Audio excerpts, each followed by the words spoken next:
Order, please, to begin the daily routine. Presenting and reading petitions. Presenting reports of committees.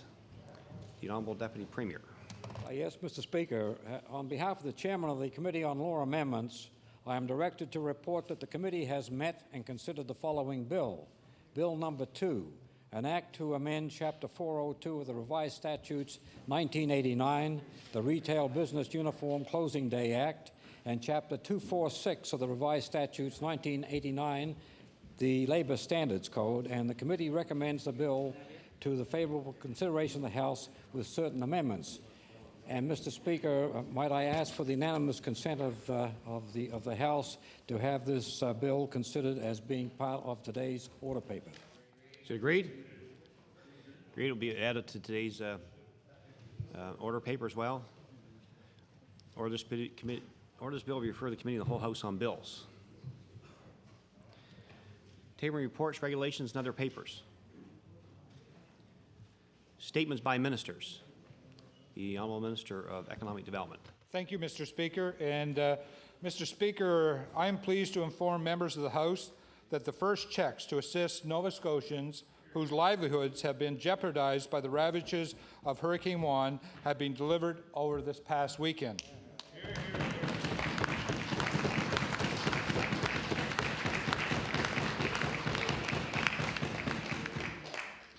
Last Monday, when the expanded Disaster Financial Assistance Program was announced, our government made a commitment to provide this assistance swiftly. With the delivery of these first checks, we are honoring that commitment to those Nova Scotians who are in the greatest need. The hurricane struck just over 4 weeks ago. The response, the recovery, and the restoration by Nova Scotians has been truly remarkable, Mr. Speaker. Last Monday, I announced that this government recognized that fishers needed immediate assistance in order to be ready for the upcoming season. As a result, 11 checks totaling $108,825 were delivered this weekend to fishers who suffered from uninsurable damages to their wharves, their bait, and their gear.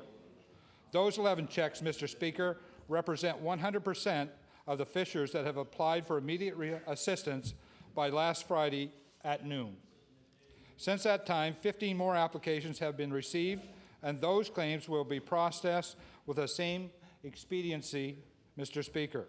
And I am pleased that our government can provide this assistance, and particularly proud that it can be done in such a swift manner.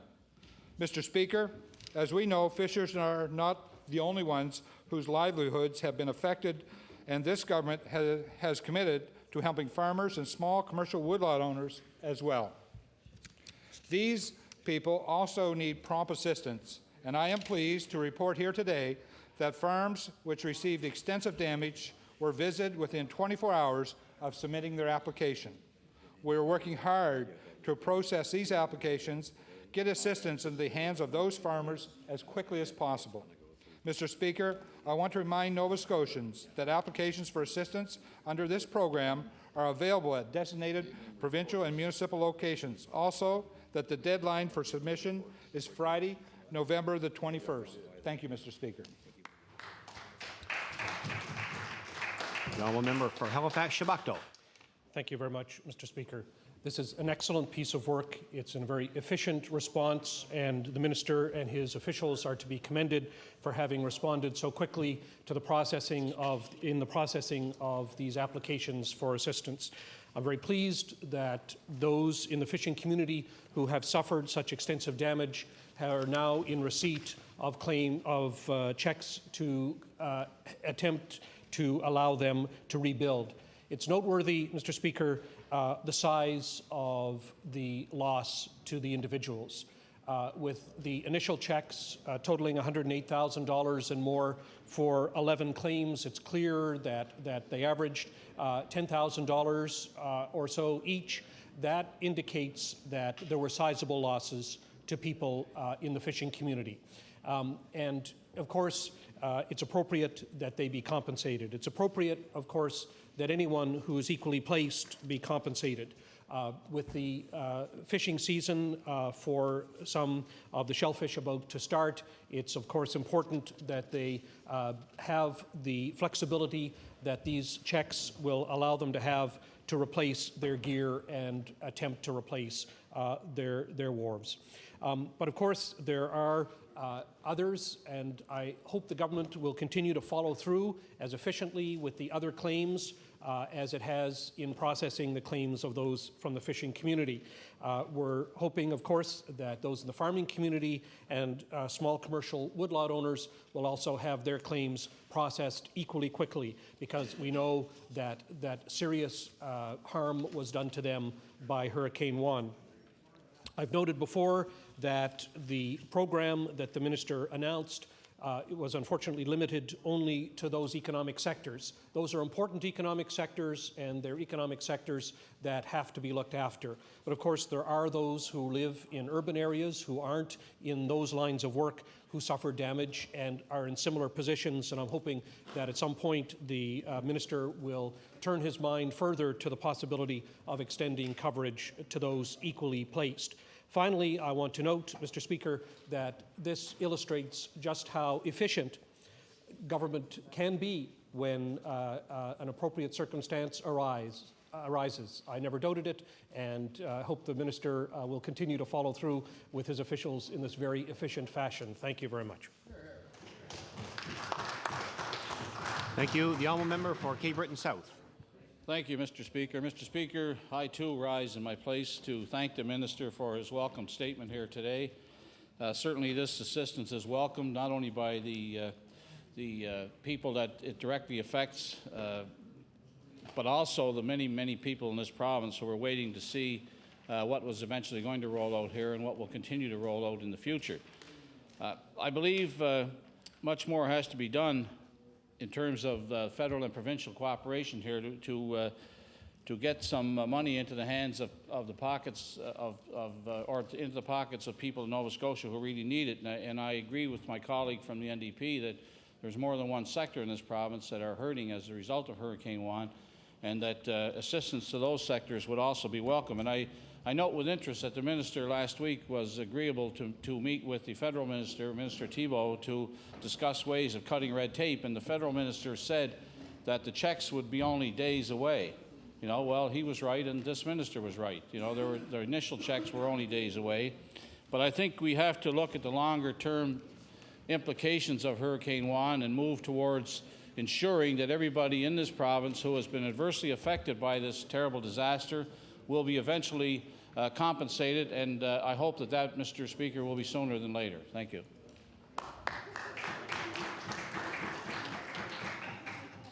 Thank you. Any further statements by ministers? Government notice of motion. The Honourable Minister of Agriculture and Fisheries. Mr. Speaker, I hereby give notice in a future day shall move the adoption of the following resolution. I'll do the first part in French. Entendu que l'année 2004 marque le 400e anniversaire de la fondation de l'Acadie et entendu que le peuple acadien a contribué depuis presque 400 ans à la vitalité économique, culturelle et sociale de la Nouvelle-Écosse, et entendu que John Ham, le Premier ministre de Nouvelle-Écosse, a proclamé l'année 2004 comme l'année de l'Acadie pour faire honneur aux Acadiens et aux Acadiennes de la Nouvelle-Écosse. Qu'il soit résolu que les membres de cette Chambre appuient la proclamation du Premier ministre de la Nouvelle-Écosse en souhaitant une année remplie de joie aux personnes qui vont célébrer l'année de l'Acadie. Again, Mr. Speaker, whereas 2004 marks the 400th anniversary of the founding of l'Acadie, and where the Acadian people have contributed for nearly 400 years to the economic, cultural, and social vitality of Nova Scotia, and whereas John Ham, Premier of Nova Scotia, has proclaimed the year 2004 as l'année de l'Acadie to honor Nova Scotia's Acadians. Therefore, be it resolved that the MLAs of this House support the Premier's proclamation by wishing a joyous year to all those who will celebrate l'année de l'Acadie. Mr. Speaker, I request waiver of notice. Request for waivers are agreed. All those in favor say aye. Counterminded, nay. Motion is carried. The Honourable Minister responsible for the Emergency Measures Organization. Thank you, Mr. Speaker. And Mr. Speaker, I hereby give notice that on a future day I shall move the adoption of the following resolution. Whereas residents of Bridgetown and its surrounding communities are currently involved in the largest fundraising event ever to take place in this small community, whereas area residents are working to raise $420,000 toward the cost of a $1.3 million fire hall slated to be built in the year 2005, whereas the fire hall will serve both as a fire hall and a disaster recovery center and will be built to withstand a hurricane. Therefore, be it resolved that members of this House recognize the efforts of all the fundraisers for the new Bridgetown Fire Hall and extend to them our best wishes as they continue working on this very worthwhile endeavor for their community in this province. And Mr. Speaker, I respectfully request waiver of notice. For waivers are agreed. All those in favor say aye. Counterminded, nay. Motion is carried. Order, please. The Honourable Minister of Education. Mr. Speaker, in advance of reading my resolution, I'd like permission to do an introduction. I'd like to draw the attention of all members to the East Gallery and to where we have as a distinguished Nova Scotian, Mr. Ray Ivany, who is president of the Nova Scotia Community College. He's arrived here today following the launch of renovation projects at Nova Scotia Community College campuses in Yarmouth and Kentville as part of the government's $123 million commitment to the college. And Ray, would you please rise and receive the warm welcome of the House?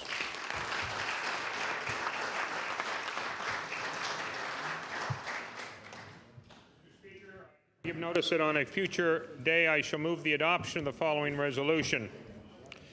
Whereas the Nova Scotia Community College has begun renovations that will create seats for more than 1,100 additional students and also create state-of-the-art facilities in Cumberland County, the Strait, Yarmouth, Kentville, Pictou, and Truro as part of the government's $123 million investment in the Nova Scotia Community College.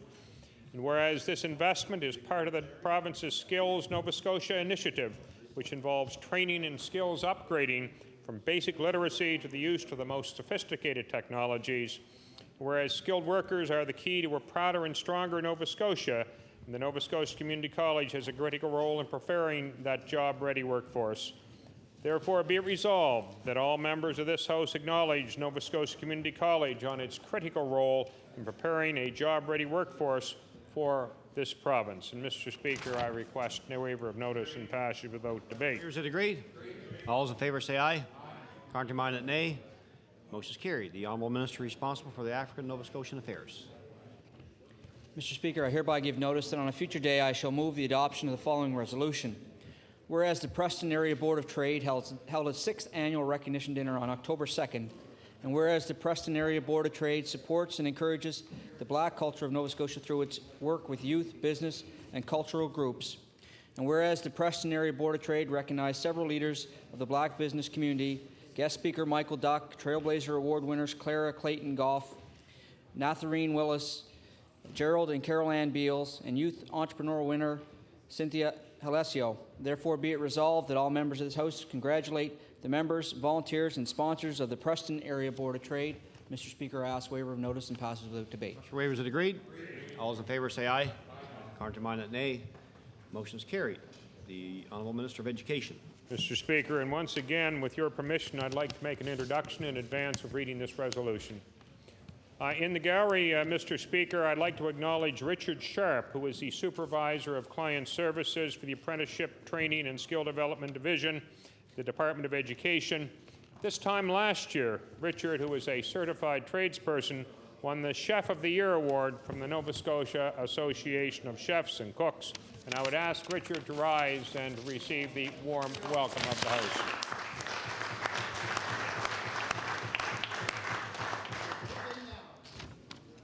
Mr. Speaker, I hereby give notice that on a future day I shall move the adoption of the following resolution.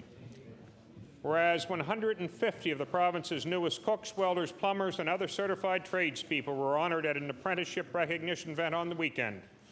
Whereas apprenticeship provides rewarding careers in a variety of industries and enables students to earn wages while they learn a trade and is vital to our economic future. And whereas improvements to the apprenticeship program are part of the Skills Nova Scotia initiative to provide better labour market access and support and strengthen Nova Scotia's system of lifelong learning opportunities. Therefore, be it resolved that all members of this House congratulate the 150 newly certified tradespeople and recognize the importance of attracting more people to this field of work. And, Mr. Speaker, I request waiver of notice. For waivers, it agreed? All those in favor say aye. Contrary-minded, nay. Motion is carried. Introduction of bills. The Honourable Member for Cape Breton South. Yes, Mr. Speaker. Mr. Speaker, I beg leave to introduce a bill, an act to amend Chapter 246 of the Revised Statutes 1989, the Labour Standards Code.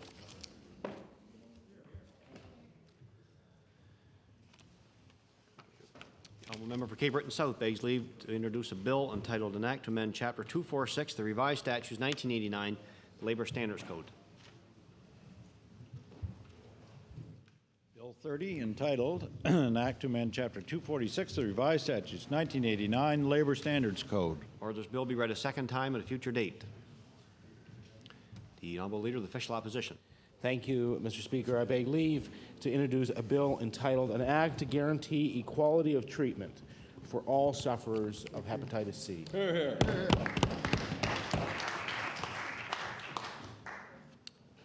The Honourable Leader of the Official Opposition begs leave to introduce a bill entitled An Act to Guarantee Equality of Treatment for All Sufferers of Hepatitis C. Bill 31, entitled An Act to Guarantee Equality of Treatment for All Sufferers of Hepatitis C. Order this bill be read a second time at a future date. The Honourable Member for Cape Breton Centre. Why, thank you, Mr. Speaker. Mr. Speaker, I beg leave to introduce an act to protect civil servants who disclose government wrongdoing.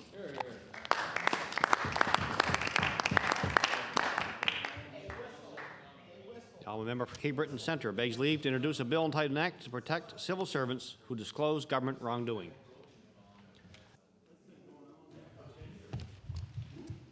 Bill 32, entitled An Act to Protect Civil Servants Who Disclose Government Wrongdoing. Order this bill be read a second time at a future date.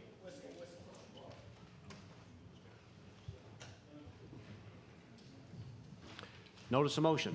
The Honourable Leader of the Official Opposition. Thank you, Mr. Speaker. I hereby give notice that on a future day I shall move the adoption of the following resolution. Whereas on page 20 of the 2003 Conservative Platform, the Premier promised, quote, better and faster access to health care, end quote. And whereas on page 24, the Tory platform promises, quote, to ensure that every Nova Scotian has access to the medical professionals they need, end close quote. And whereas in a September 19, 2003 news release, the finance minister said, quote, health authorities must now live within their increased budgets and any savings required to achieve that goal must come in areas that do not impact negatively on patients. Therefore, be it resolved, this House urges the government to halt the 4% budget cuts that the Conservatives are now imposing on the capital district hospitals because it will mean slower and worse access to health care with negative results for patients. And, Mr. Speaker, I would request waiver and passage without debate. Waiver here, no. Notice is tabled. The honourable member for Cape Breton South. Mr. Speaker, I hereby give notice that on a future day I shall move the adoption of the following resolution. Whereas on October 21st in the House of Commons, Cheryl Gallant, MP for Renfrew, Nipissing, Pembroke, criticized the federal government for taking ExxonMobil to task for awarding Sable contracts to a Louisiana company. And whereas this government has taken a similar position in regard to the Louisiana contract, and whereas greater access to offshore jobs is a position that crosses all party lines in this legislature, therefore be it resolved this House endorse any move to helping to ensure greater benefit to Nova Scotia offshore oil and gas workers. I would ask for waiver, Mr. Speaker. Request for waiver is agreed. All those in favour say aye. Countermanded nay. Motion is carried. The honourable member for Chester St. Margaret's. Mr. Speaker, I hereby give notice that at a future date I shall move the adoption of the following resolution. Whereas the Safe Communities Foundation is dedicated to making Canada the safest country in the world to live, learn, work, and play, and whereas it was created to save lives, improve economic viability of businesses, reduce pain and suffering, get communities working together, and create a better life for our children, and whereas the South Shore Safe Communities Association has finally received designation and will receive funding from the National Safe Communities Foundation. Therefore, be it resolved that the members of this House recognize the role the South Shore Safe Communities Association plays in improving life in our communities and congratulate Association Chair Bill Fines and all the members of the South Shore Safe Communities Association in receiving their designation. Mr. Speaker, I request waiver of notice. Request for waiver is agreed. All those in favour say aye. Countermanded nay. Motion is carried. The honourable member for Dartmouth East. Thank you, Mr. Speaker. I hereby give notice that on a future day I shall move the adoption of the following resolution. Whereas the Woodlawn Public Library enjoyed a very busy year in which over 140,000 visits were made to the library, whereas over 1,200 people registered for a Halifax Regional Library card, an increase of over 48% from the previous year, and whereas 934 adults attended 34 programs and 3,140 children attended 128 youth programs, and 410 children registered for the Summer Reading Quest, which was also an increase of 23%. Therefore, be it resolved that this House congratulate the Woodlawn Public Library and staff and the public for such an outstanding year and wish them continued success in the future. And I would request waiver. Request for waiver is agreed. All those in favour say aye. Countermanded nay. Motion is carried. The honourable member for Halifax Clayton Park. Mr. Speaker, I hereby give notice that on a future day I shall move the adoption of the following resolution. Whereas the Halifax West Warriors won the Capital Region Soccer Finals Friday at the Mainland Common in Clayton Park, and whereas down by 2 goals late in the game, the Warriors fought back to force overtime and win a 3-2 victory over the Halifax Grammar School team, and whereas Peter Garanis, a grade 12 forward, scored the winning goal just 45 seconds into overtime to cap an amazing comeback by the Metro champions. Therefore, be it resolved that all members of this House congratulate the coaches, players, and all those involved with the Halifax West Warriors for winning the Capital Region Soccer Finals. Mr. Speaker, I ask for waiver of notice and passage without debate. Request for waiver is agreed. All those in favour say aye. Countermanded nay. Motion is carried. The honourable member for Pictou East. Thank you, Mr. Speaker. I hereby give notice that on a future day I shall move the adoption of the following resolution.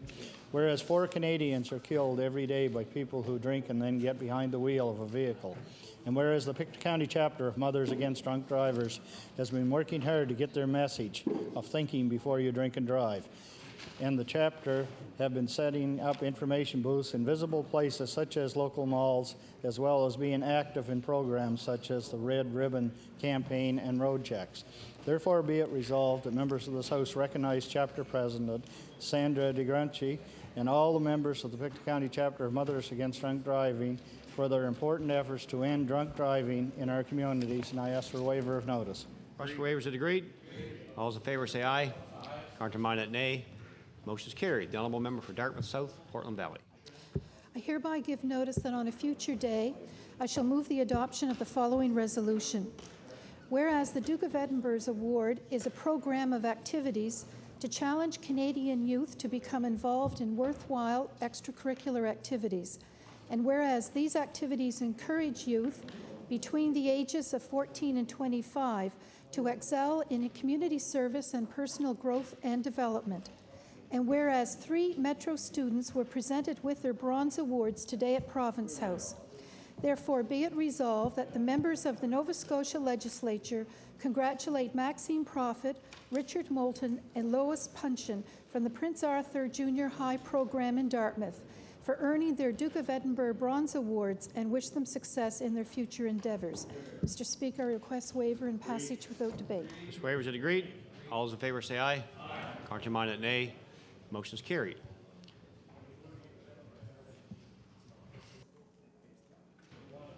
The honourable member for Richmond.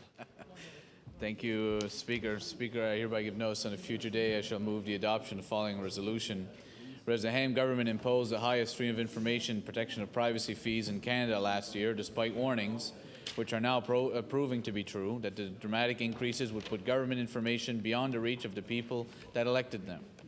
Whereas with the release of the Freedom of Information Protection of Privacy Committee review report, it appears that more than ever the Ham government is more concerned with keeping information from the public than in promoting more accountability, as was seen with its commitment to keep in place the high application fee.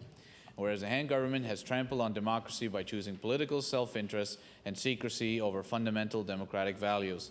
Therefore, be it resolved that the Ham government be singled out for the contempt it has shown those they are here to serve by hiding behind high fees that no longer allows the public to know what its government is doing in their name. Mr. Speaker, I ask for waiver of notice and passage without debate. Waiver. Here no, the notice is tabled. The honourable member for Kings North. Mr. Speaker, I hereby give notice that on a future day I shall move the adoption of the following resolution. Whereas on Sunday, October 26, members of the Kentville Fire Department and members of the Kentville Police Force, augmented by individuals from other police departments, held a charity softball game at the Kentville Ballpark.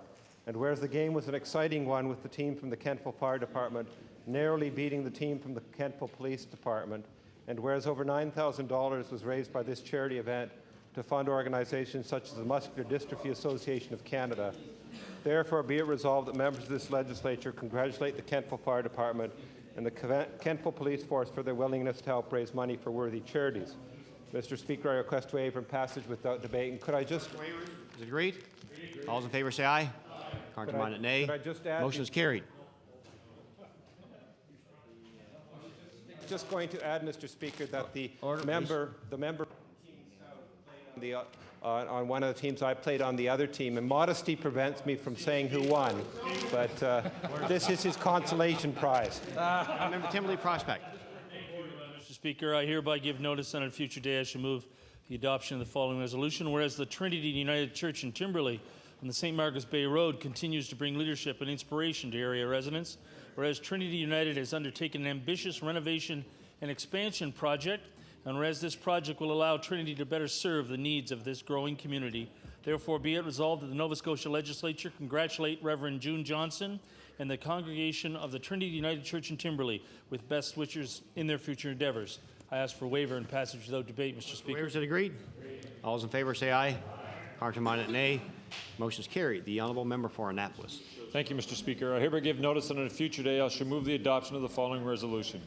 Whereas the University of King's College Blue Devils captured the ACAA men's soccer crown on Sunday, and whereas the Blue Devils defeated the UNBSJ Seawolves 4-1 in the final at Bible Hill, and whereas all-conference player and league MVP Matt Fagan scored 2 goals in the final to lead the Blue Devils to victory. Therefore, be it resolved that all members of this House congratulate the players and coaches of the University of King's College Blue Devils for winning the ACAA men's soccer championship. Mr. Speaker, I ask for waiver of notice and passage without debate. Request for waiver is agreed. All those in favor say aye. Contrary-minded, nay. Motion is carried. The Honourable Minister of Community Services. Yes, thank you, Mr. Speaker. Mr. Speaker, I hereby give notice that on a future day I shall move the adoption of the following resolution. Whereas Scouts Canada has been providing Canadian children with perhaps their only opportunity to experience the outdoors and to develop important life skills for over 95 years. And whereas this is only possible because of the selfless dedication of volunteer Boy Scout and Girl Guide leaders. And whereas Scouts Canada wants to make sure every child can benefit from this shrinking group of volunteer leaders, therefore be it resolved that this House recognize these special people who volunteer of their time for the benefit of the children and youth enrolled in Scouts Canada, and encourage those who support the aims and goals of Scouts Canada to consider becoming a leader so that no child goes without the opportunity to be a Boy Scout or a Girl Guide. And Mr. Speaker, I request waiver. Request for waiver is agreed. All those in favor say aye. Contrary-minded, nay. Motion is carried. The Honourable Member for Sackville-Cobequid. Thank you, Mr. Speaker. I'll read mine in French and then translate to English. Monsieur le Président, à une dette ultérieure, j'ai l'intention de proposer l'adoption de résolution suivante. Attendu que la Fédération de parents acadiens de la Nouvelle-Écosse a choisi une nouvelle directrice exécutive et attendu l'organisation a choisi pour cette position Nicole Inamero, une ancienne professeure qui demeure à Sackville, et attendu que Nicole Inamero a accepté cette position afin de continuer à être une voix forte pour les étudiants et étudiants francophones de Nouvelle-Écosse. Qu'il soit résolu que tous les membres de cette Chambre soient en beaucoup de succès avec cette nouvelle position à Nicole, la directrice exécutive de la Fédération des parents acadiens. Monsieur le Président, j'ai demandé l'adoption de cette résolution sans privé et sans débat. Mr. Speaker, I hereby give notice that on a future day I shall move the adoption of the following resolution, whereas the Nova Scotia Federation of Acadian Parents have chosen a new executive director, and whereas the organization has chosen Nicole Inamera, a former teacher who lives in Sac, for this position. And whereas Nicole has accepted this position to keep a strong voice for Francophone students in Nova Scotia. Therefore, be it resolved that all members of this House wish Nicole Inamera great success with her new position as Executive Director of Nova Scotia Federation of Acadian Parents. Mr. Speaker, I request waiver and passage without debate. Agreed. Question waiver is agreed. All those in favor say aye. Contrary-minded, nay. Motion is carried. The Honourable Member for Cape Breton South. Mr. Speaker, I hereby give notice that on a future day I shall move the adoption of the following resolution. Whereas the Cape Breton Capers completed their second straight undefeated season Sunday in AUS women's soccer action, and whereas Joanne Delahunt collected her 11th and 12th goals of the season to capture the conference scoring crown, and whereas the Cape Breton Capers are 4th ranked in the country and 1st overall in the league. Therefore, be it resolved that all members of this House congratulate the coaches and players of the Cape Breton Capers women's soccer team on their second straight undefeated season and wish them all the best of luck in the upcoming playoffs. I would ask for a waiver, Mr. Speaker. For waiver, is it agreed? All those in favor say aye. Contrary-minded, nay.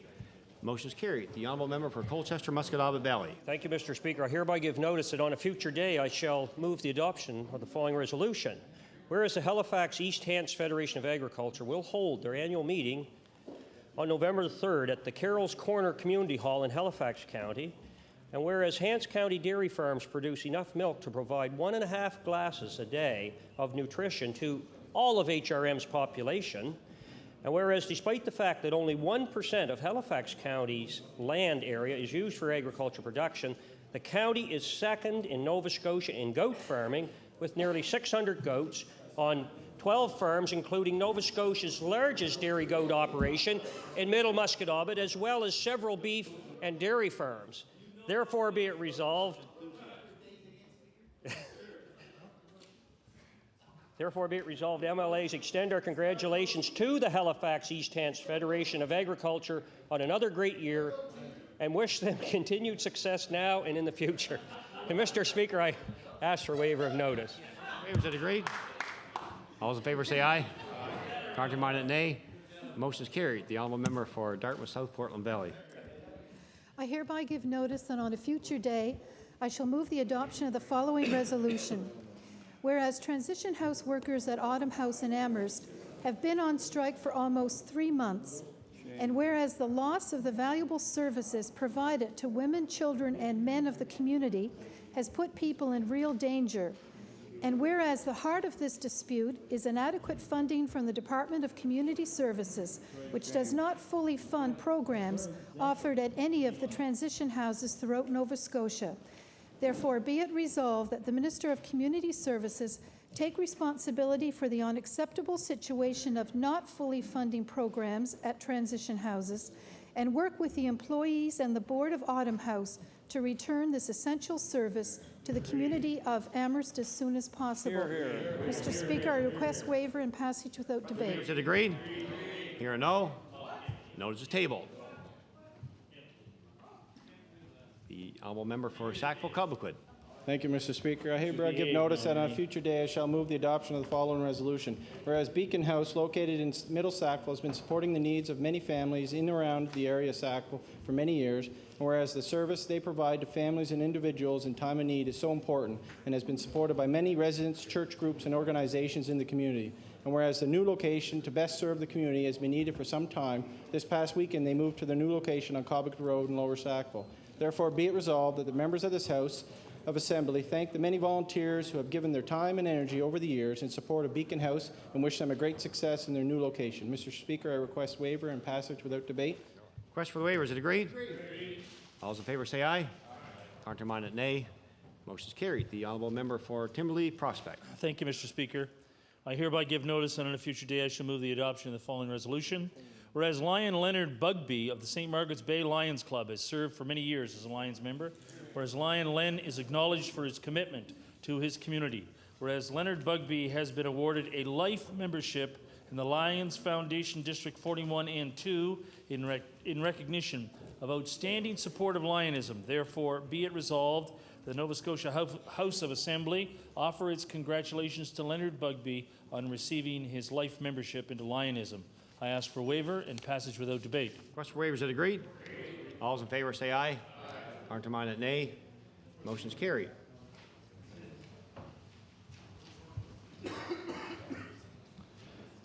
Orders of the day, government business. The Honourable Government House Leader. Yes, Mr. Speaker. Would you please call the order of business public bills for third reading?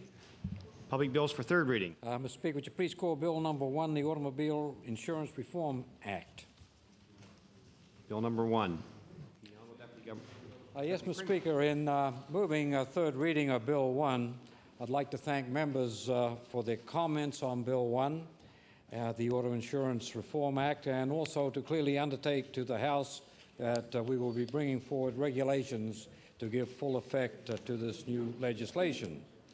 Rising insurance rates have had an impact on all Nova Scotians, especially students and seniors and working families and businesses. This bill will implement the strongest auto insurance legislation in this country, legislation that will enact a 20% by legislation rollback in rates. Auto insurance that protects consumers from unfair rate increases in the future. Auto insurance that eliminates unfair discrimination. This legislation was created by listening to what Nova Scotians need from their insurance system. It incorporates many of the recommendations identified by the consumer advocate in his report. It incorporates suggestions that were raised in law amendments, and it incorporates compromise between the parties in this House. The Auto Insurance Reform Act is strong, effective legislation that addresses the heart of the problem and affects substantial reform to the automobile insurance system. We have listened to comments throughout the law amendments process and have made some key changes. We are strengthening the legislation by including facility association consumers in the 20% reductions. Any future increases to this high-risk insurance category must be reviewed and approved by the Insurance Review Board beginning April 1, 2004. We have clarified the minor injury definition. The definition includes those personal injuries which do not cause permanent serious disfigurement or permanent serious impairment and which resolve within 12 months. This amended definition has been moved from regulation to be included directly in the legislation. Our intention is that the definition is meant to be read as a whole.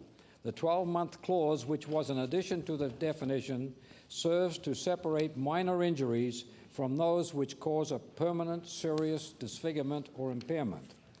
There are some who will claim that this definition is not strong enough. Certainly, it is not the same definition we put forward when we tabled this bill. However, we believe this process through the House has resulted in a definition, and more important, in legislation that strikes an appropriate balance for all stakeholders.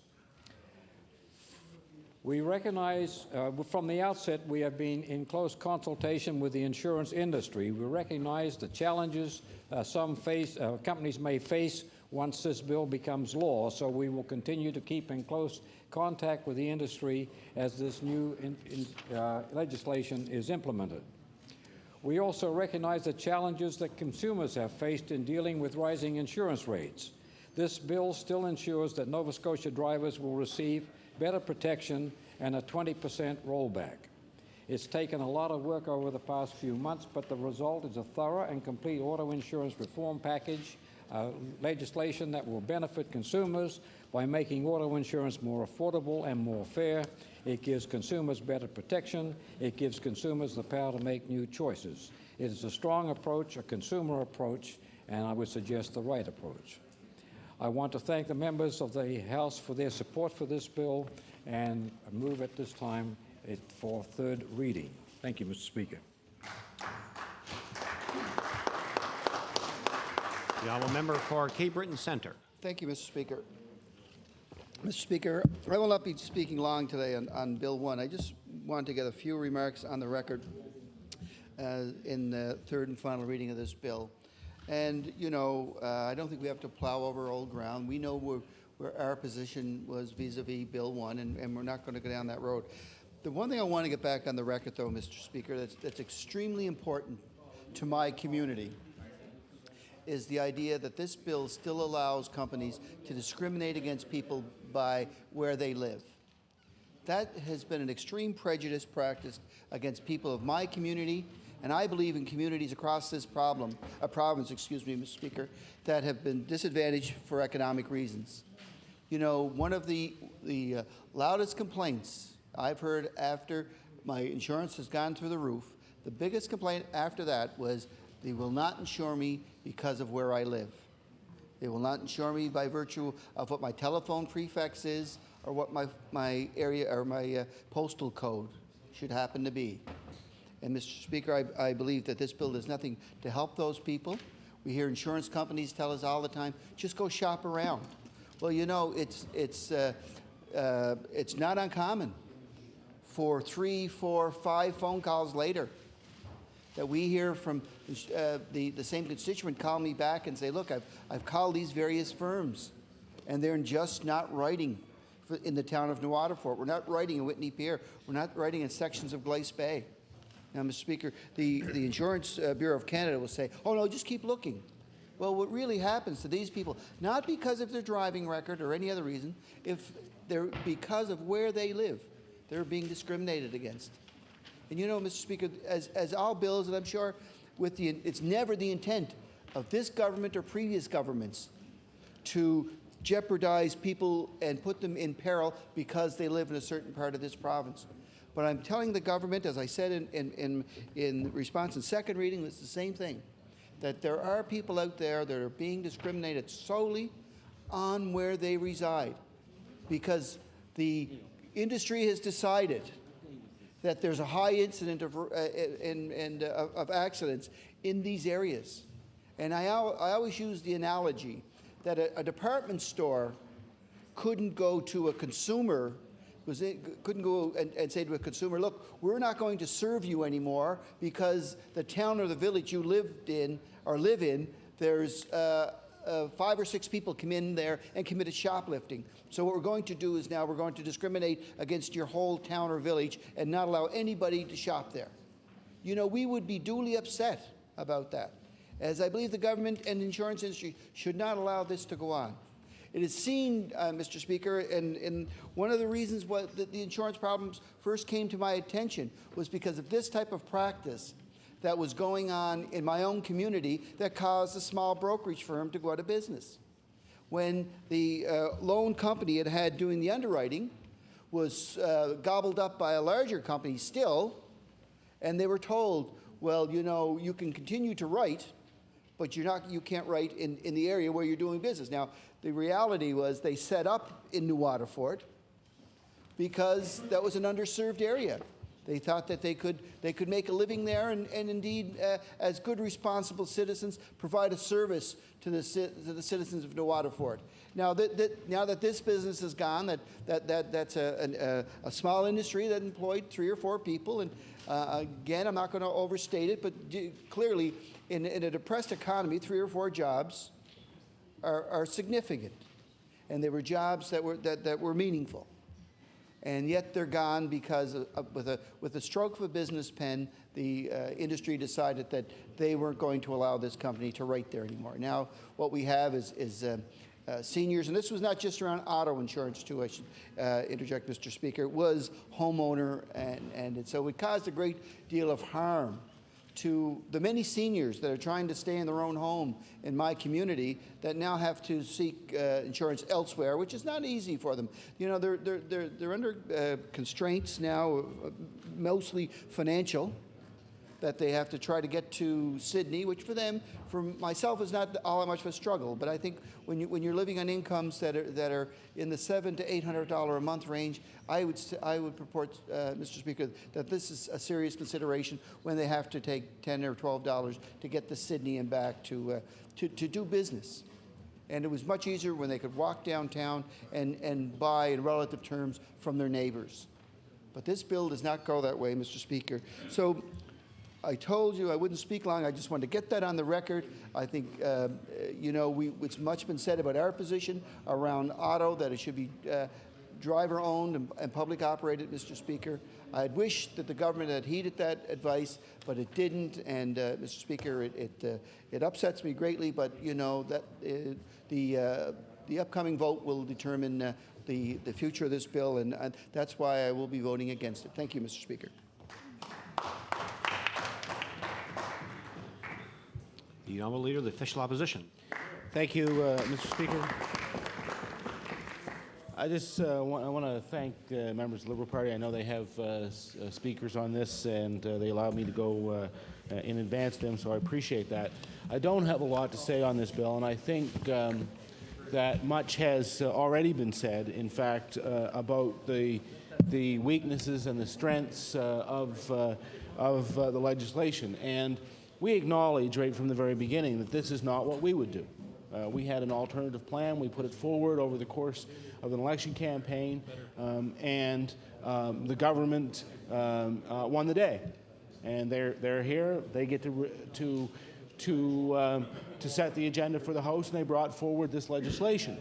And we felt it was incumbent upon us as Democrats to participate in the process and to take every opportunity to try and make the legislation as good as it could be. That doesn't mean we're going to support it, but it does mean that we take our role very seriously. We are the opposition. We have an obligation to scrutinize what comes forward from the government. We have an obligation to work on on behalf of what we see as the best interests of the people of the province, and that's what we're going to do. And we're going to do it on this bill, and we're going to do it on every piece of legislation that the government deems fit to bring forward. So this was going to be no different in that sense. I do believe that it's also my obligation to point out that this is a piece of legislation that is fraught with danger. I think I've said this before. The reality is what it does is it takes away from people some very fundamental rights. It trades those away in order to try and facilitate lower auto insurance rates. And as I said before, it amounts to saying, you know, if we can only make the insurance companies, profitable enough, then surely to goodness they will pass on some of those savings to the people of the province. And they may, and at least in the initial instance, the government has decided that they're going to legislate a reduction for at least this year. My suspicion, though, my strong suspicion, is that at the end of that time you will begin to see increases, maybe not on the scale that you've seen before, but significant increases. And in the end, consumers who have already had their rates go up by a minimum of 65% are going to see a small reduction, and that will last for only a short time. And let's not forget that there are many consumers out there who have in fact seen their auto insurance rates go up far more than 65%. We hear responses, and we hear from people who say, my insurance didn't go up 65%, it went up 140%. It went up an egregious amount that I can no longer afford. And we see the numbers all over the place. We see the indications of a system that is in decay, and we see it in the facility association, the numbers of people who are being put into facility. We see it in the rise in the number of people who are caught driving without insurance because they simply can't afford it. And it is having, we see it in the economic news. When the consumer price index goes up and they blame the rising costs of auto insurance as one of the main contributors to the inflationary trend. So, Mr. Speaker, we all pay in one way or another. Some people, though, pay a much greater price. I am particularly concerned, of course, for those people who will end up paying the ultimate price in this regard. Those people who will be seriously injured in a motor vehicle accident and who will not have that injury recognized by way of compensation. And no matter what the minister says and no matter what support he receives for this bill, the reality is that there will be people who will suffer serious injuries. And in response, they will receive $2,500 for pain and suffering. It is still the case that people in this province can end up in traction, they can end up in the hospital for an extended period of time, and so long as, Mr. Speaker, so long as they resolve, their injuries resolve, and within a year, they will receive $2,500. That is the effect of this legislation. So, and the minister says plus economic loss, and that's true so long as they are, of course, not at fault. And that is one of the significant differences. The Coalition Against No Fault, of course, opposes this legislation as they did throughout, and they oppose it because what they see is a cap. But the reality is that this isn't no-fault legislation, because no-fault legislation at least would have the benefit of providing loss of economic opportunity, loss of real economic loss to anyone who was injured in a motor vehicle, regardless of whether or not they were at fault. And that's what happens in a true no-fault system. And I don't know if the minister wants to take issue with that, but that's the reality. That's the basis of no fault, is to remove the question of fault from the question of compensation. And that's something that doesn't happen in this legislation. There are still other significant gaps. The minister and the government will now allow people to buy increased Section B benefits, for example. Well, that's a long way from having mandatory Section B benefits. It means that people who are really struggling with the question of the economics of insurance are not going to be able to get proper Section B benefits, because they're just not. They can't afford what they've gotten already, let alone paying more for increased Section B coverage. It becomes an additional endorsement that you have to pay more money for. I'm glad it's available. Many people will likely take advantage of it. But the people who need it perhaps the most, and the people who are least in the position to get it, will not have the benefit of that legislation. So I think that in that sense, this was a really very much a missed opportunity. I was glad to see that one of the pieces that came forward in this bill with the setup of the Insurance Review Board is that they're going to have a look at home and tenant insurance, which is, as I've been saying for some time now, the storm clouds are on the horizon with respect to that aspect of insurance, because people are seeing that start to go up as well. And the old saw that the insurance companies have always used, which is that the increases in insurance are due to soft tissue loss as well.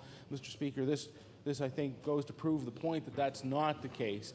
Those kind of soft tissue injuries do not exist in home and tenant insurance, and yet they use that as an excuse to raise auto insurance rates. The same is also true, and the Minister knows, and I think everybody in this House knows, that there is a problem around liability insurance. And particularly for volunteer fire departments, for Boys and Girls Clubs, for service organizations who are out there, as we all acknowledge, and I believe all the parties acknowledge that they are the bedrock of many of our communities, and we all participate, whether in our own area of charity or endeavor or public service work or whatever you want to call it.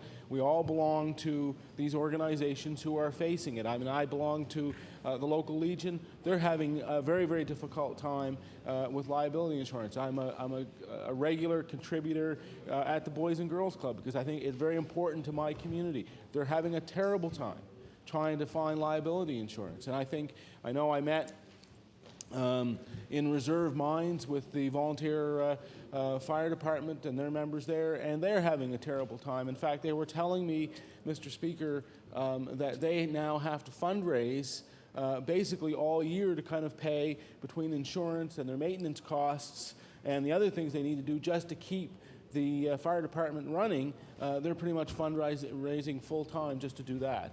And in past, that money would be used to add to their equipment base, to add to some of the work they did in the community, and that's just not possible anymore because of the costs of insurance. So we do have a mechanism in here that looks at some method of review at least, and I'm hopeful that they'll come forward with some recommendations with respect to that.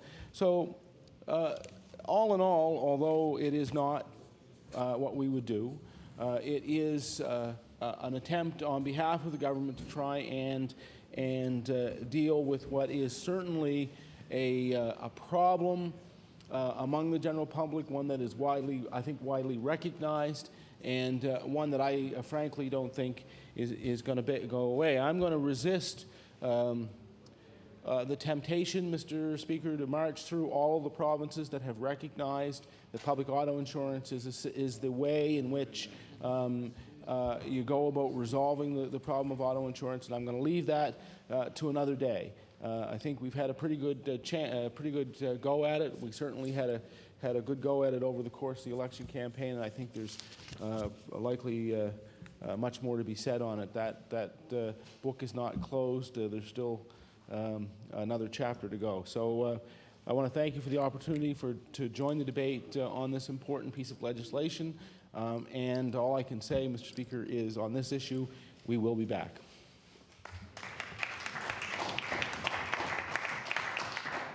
Thank you. And I recognize the honourable member for Richmond. Thank you. Thank you, Mr. Speaker. It's a pleasure to rise and say a few words on Bill number 1, an act to amend the Insurance Act here in Nova Scotia. Speaker, as I'm sure you're well aware, this has not been an easy process in dealing with this piece of legislation, like many others that we've seen introduced by this government over the years. Mr. Speaker, it was clear that this piece of legislation was going to be the first real test of minority government in Nova Scotia for the people here in 2003.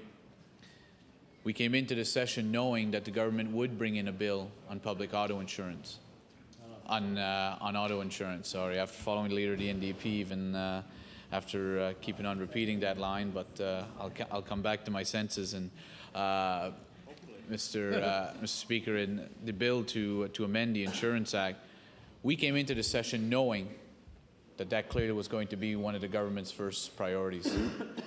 Our caucus came in with an open mind.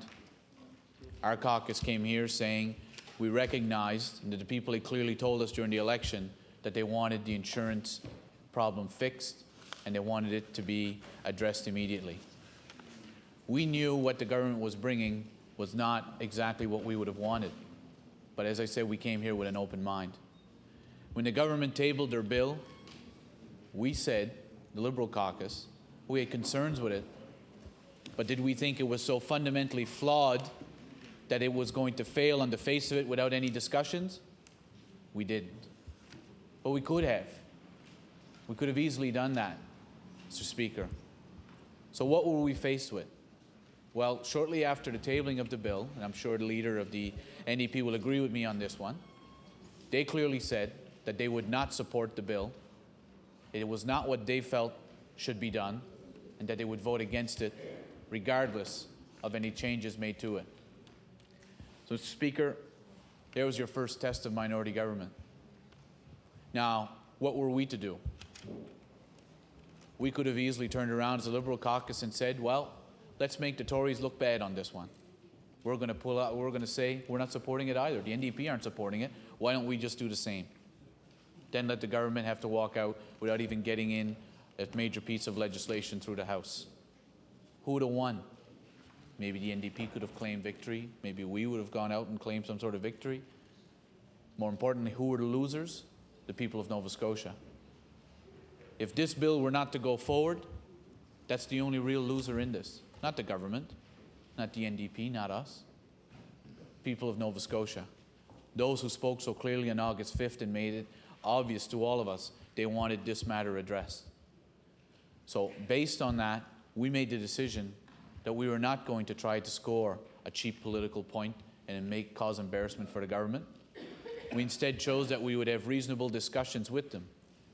We clearly indicated to Nova Scotians the minute the bill was tabled that the definition was a major problem for our caucus, and that there were other items dealing with economic loss that we want to see changed.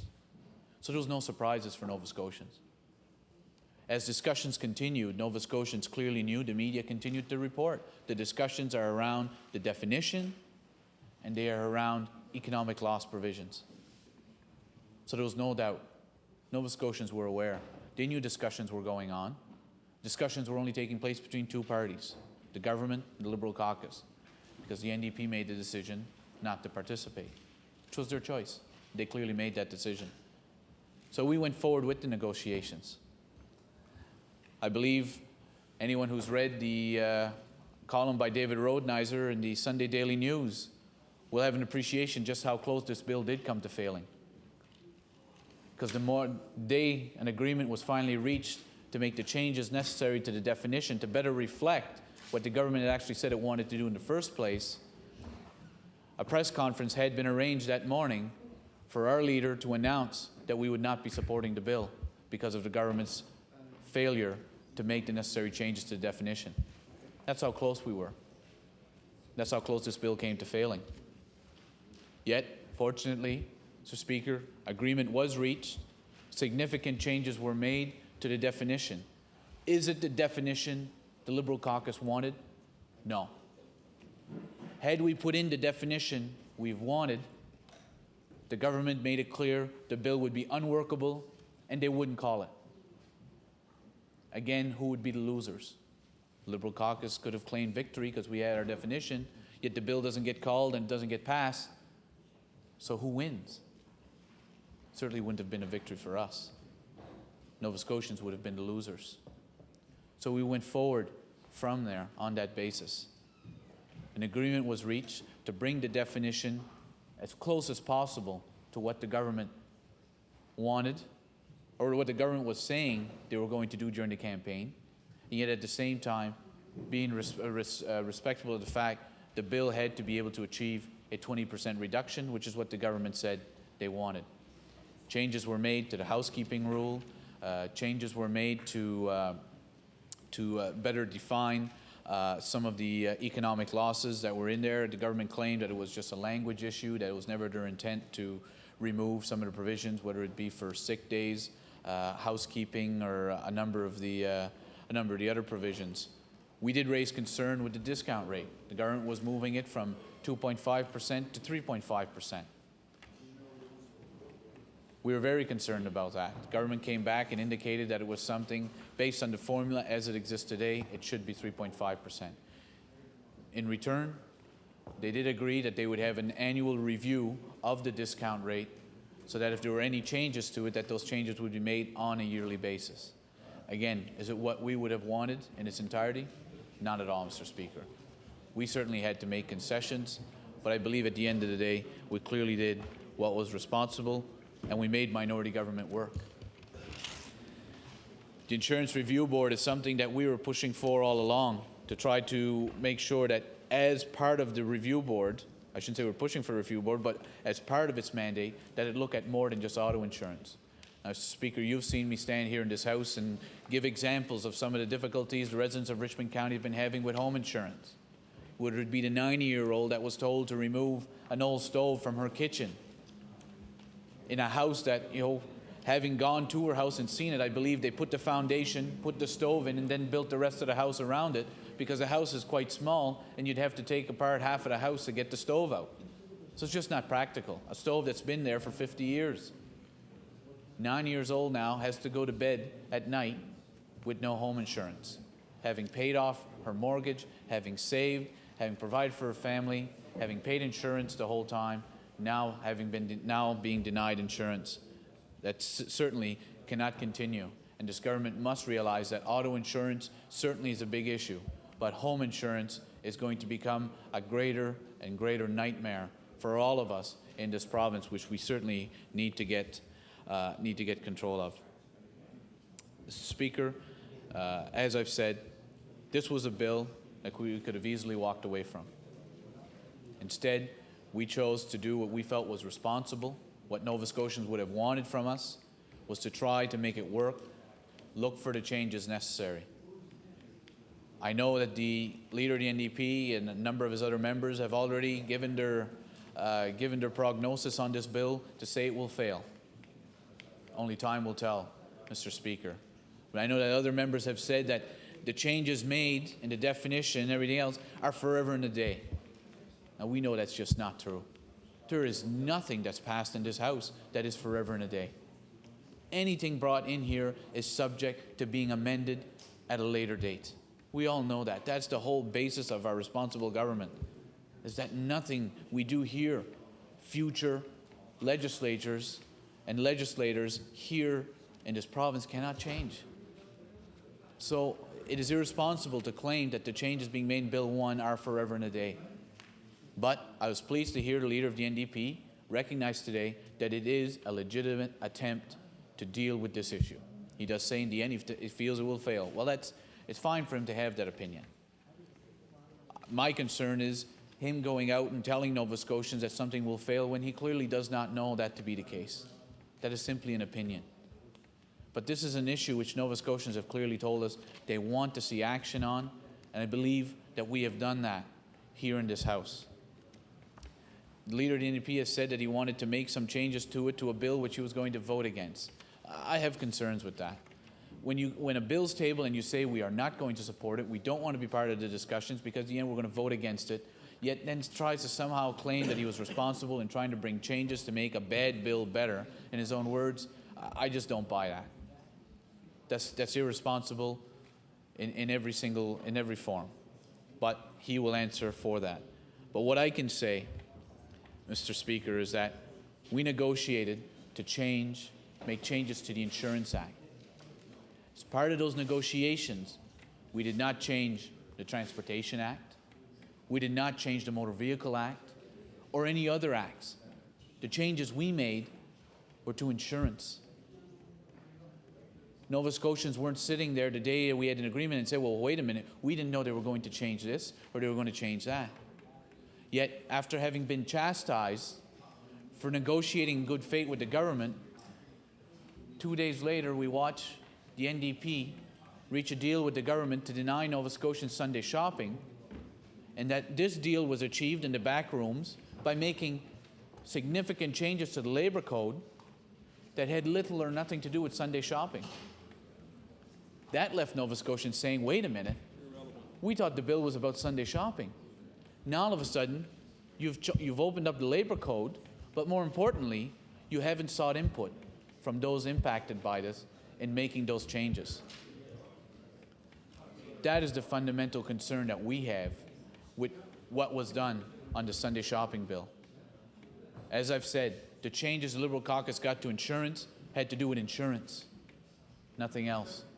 Nova Scotians were not sitting at home saying, wait a minute, why weren't we told that these types of changes might be coming as part of the discussions?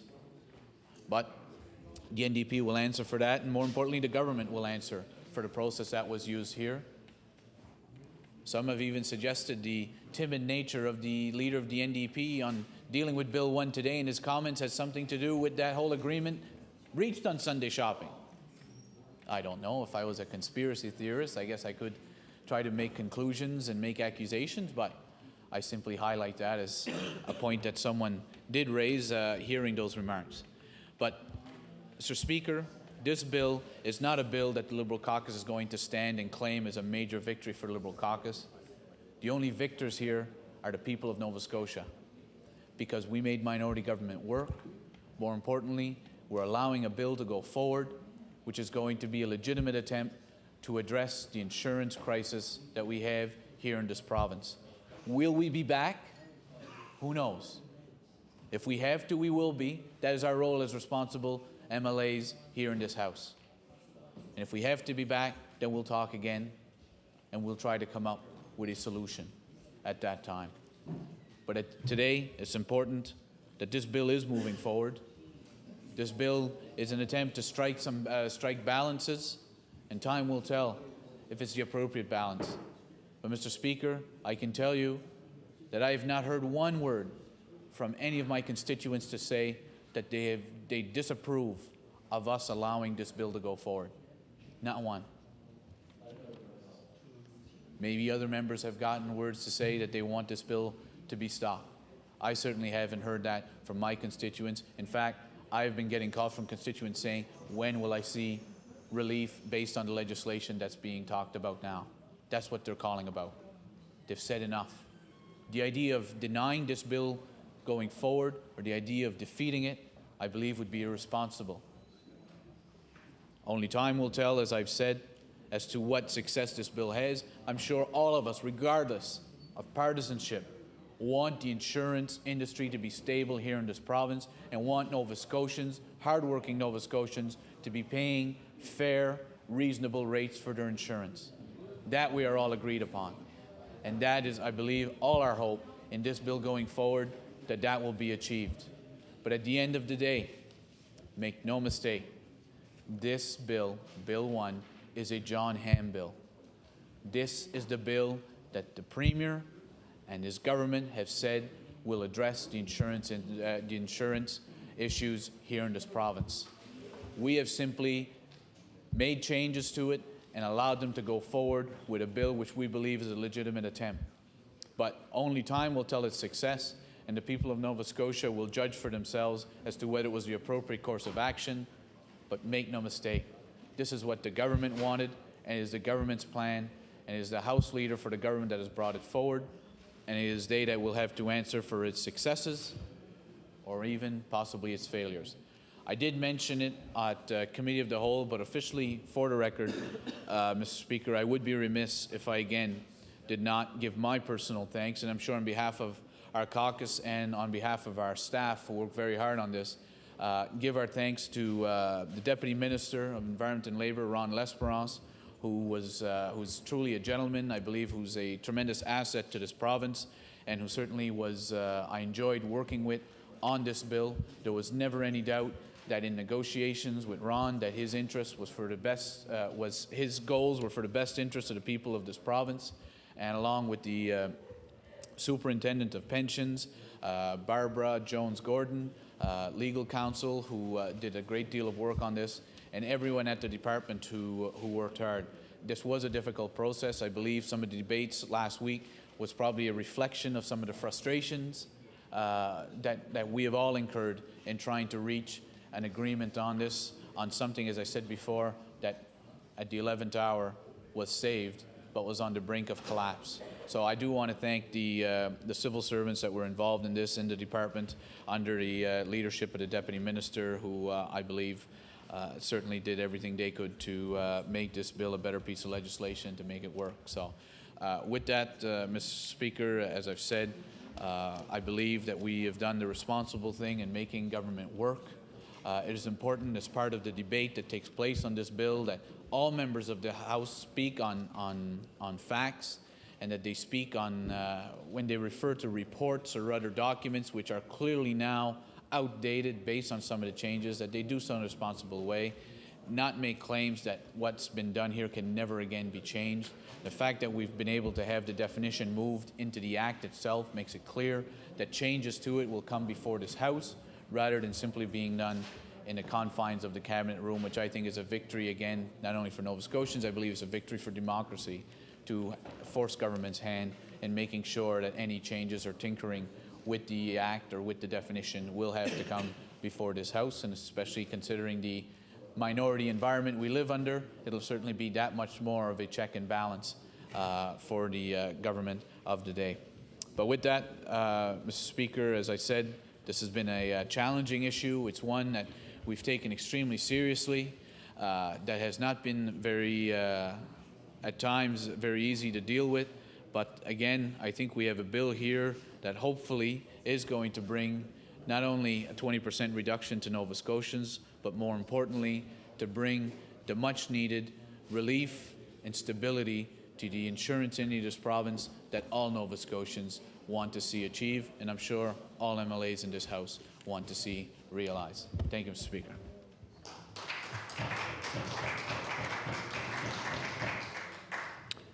Thank you. I recognize the honourable member for Halifax Fairview.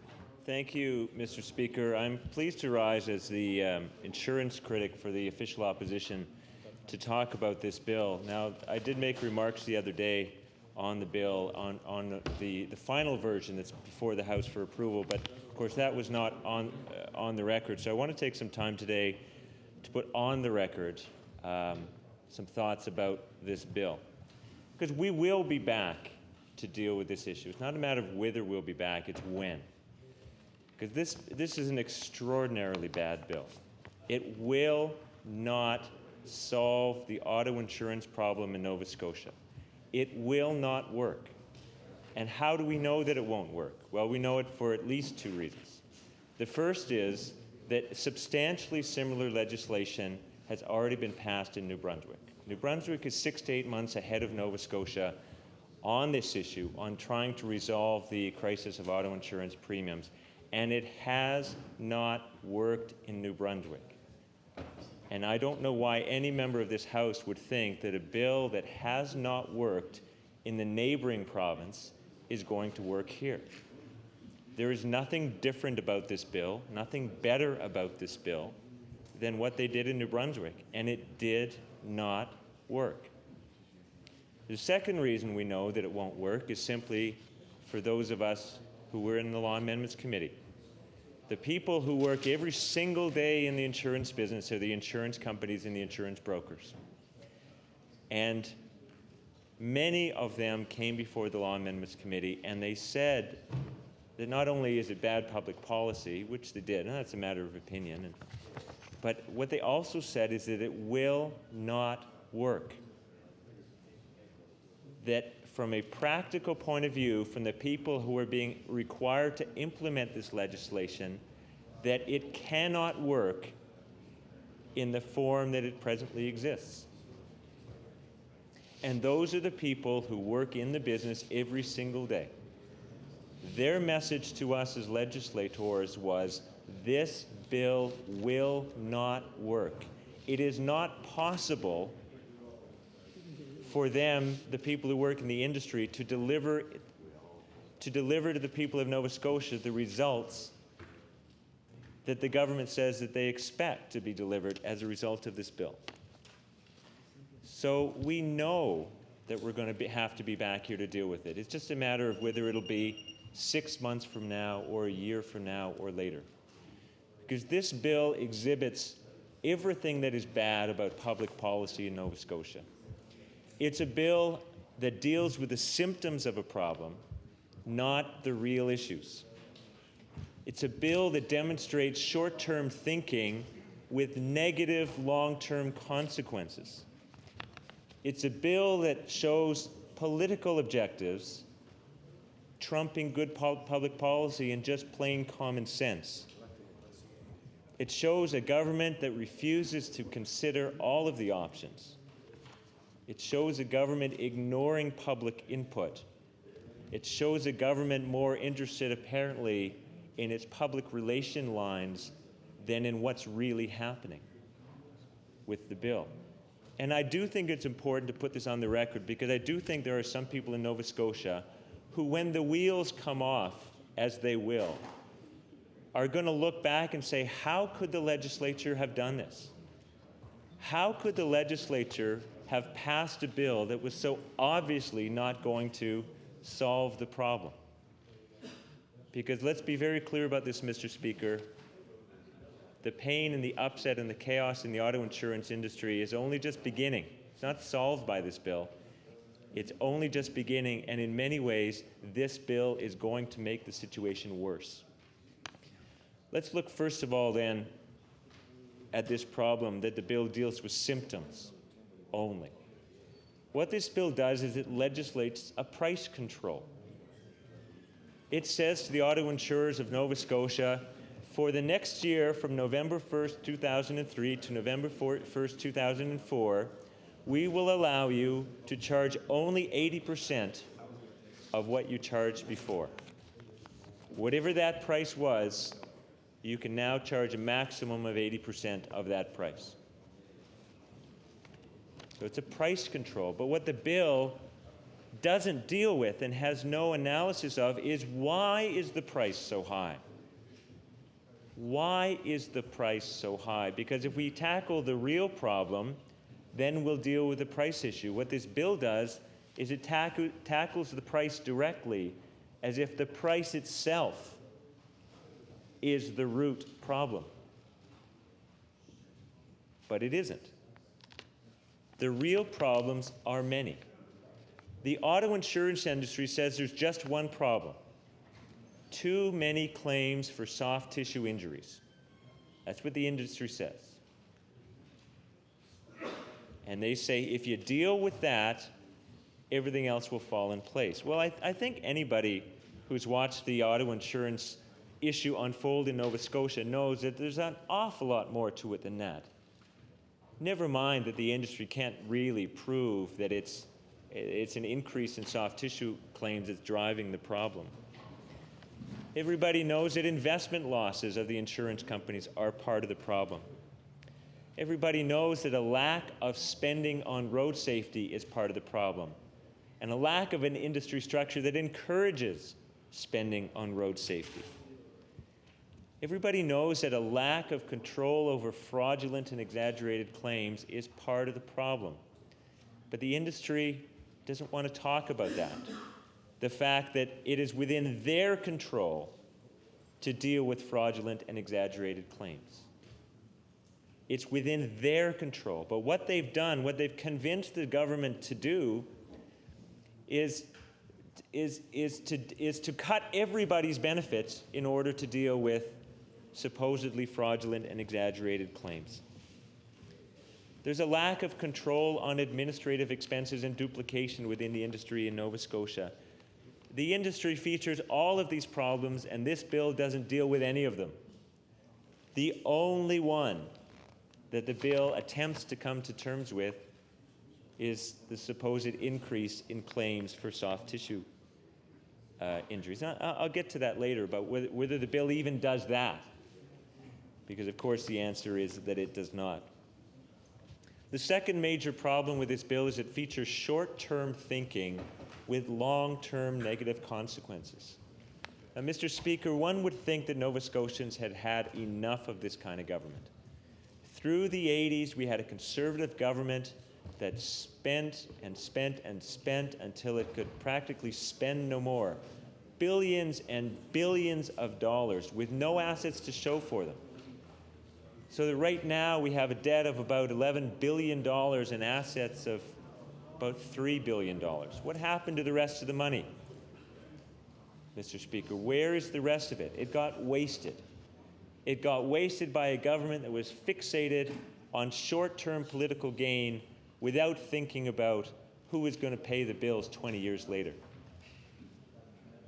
And yet, that is exactly what we see with this bill. The government says, look, 20% for everybody. Everybody who's got a car insurance policy, you're about to get a check in the mail for 20% of your insurance policy. And you know what, Mr. Speaker? The government will probably get some short-term credit for that. And apparently, that's good enough for them. Because, of course, the 20% reduction only happens once. You can only go to that well one time. And once you've got the money, you can never get it again. So that during this year of the rebate, people might say, well, I guess maybe the government did a good thing. Because who minds getting a check in the mail, Mr. Speaker? Who minds getting a check? I don't mind getting a check in the mail. I mean, of course, it's very similar to the pre-election $155 checks they send out, which they discovered didn't actually lead people to vote for them, although, of course, everybody welcomes the money. It's their money, after all. So now they're going to get another check. Hundreds of thousands of Nova Scotians are going to get another check. And for some of them, it will be substantial. I said in this House the other day that I pay $3,324 for 2 vehicles in my house. So I'm going to get a check for about $500. And some people are going to get more. Some people are going to get less. But everybody with a car insurance policy is going to get a bit of a break. But it lasts for only 1 year. And there's something you have to give up to get it. That's the bit the government is not emphasizing. It lasts for 1 year. So 1 year from now, when people are getting their renewals for 2004, 2005, there is no reason to think that auto insurance premiums will not go back up to exactly where they are today or beyond. The minister says, well, we have a new insurance review board. Yes, but the insurance review board only asks the insurance companies to justify the increases. Now, we've already been through a process at the Utility and Review Board where the insurance companies were asked to justify their prices. And, Mr. Speaker, do you know what happened? They did. The Utility and Review Board was persuaded, based on the evidence presented to them, that the current prices charged by the insurance companies are justified. So a year from now, when those same insurance companies go back after a year of a 20% decrease, why does anybody think that they won't be able to justify these increases again or more? There's absolutely no reason to think that 1 year from now we will be right back where we were before with prices just as high as they are today.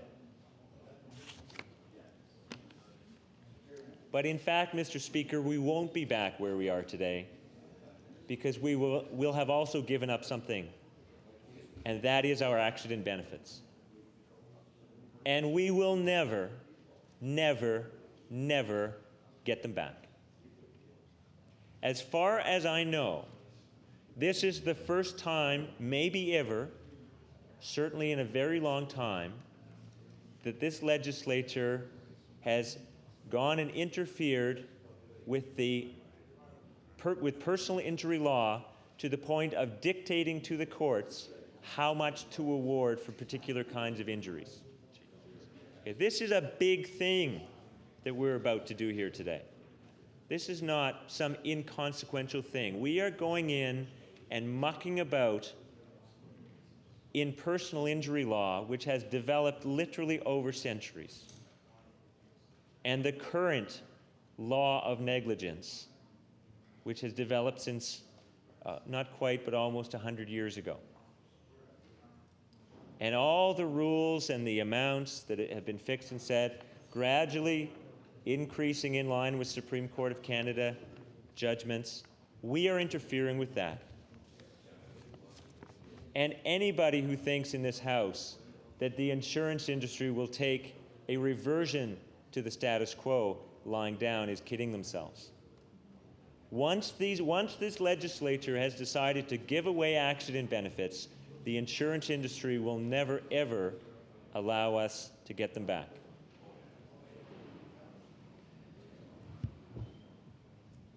Such short-term thinking, Mr. Speaker, because 5 years from now, when those rebate checks are long gone and people get hurt in auto accidents, they're going to say, how could the legislature have voted for this?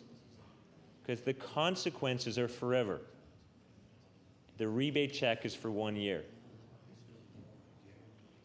And maybe we could accept permanent consequences if there was a permanent solution to the problem, but this is not a permanent solution. The rates go down for 1 year, and only 1 year. And in exchange, we permanently give up our benefits. Mr. Speaker, we in the NDP have proposed a permanent solution to the auto insurance crisis, to which the minister and the Liberals say, well, it might take 6 months or a year to set up a public auto insurance system. And we can't wait that long. And then they say, we're going to deliver checks immediately to the people in Nova Scotia. That's exactly the problem we're talking about. Yes, Mr. Speaker, it might take 6 months or a year to set up a public auto insurance system. In Manitoba, they did it in 6 months. Maybe we could do it in 6 months, maybe we could do it in a year. But once it is in place, the problem will be solved permanently. It reminds me of a story about Napoleon, who was surveying a dusty road in the countryside, and he ordered his staff to plant trees so that the soldiers, his soldiers, marching along the road could have shade. And his staff said to him, but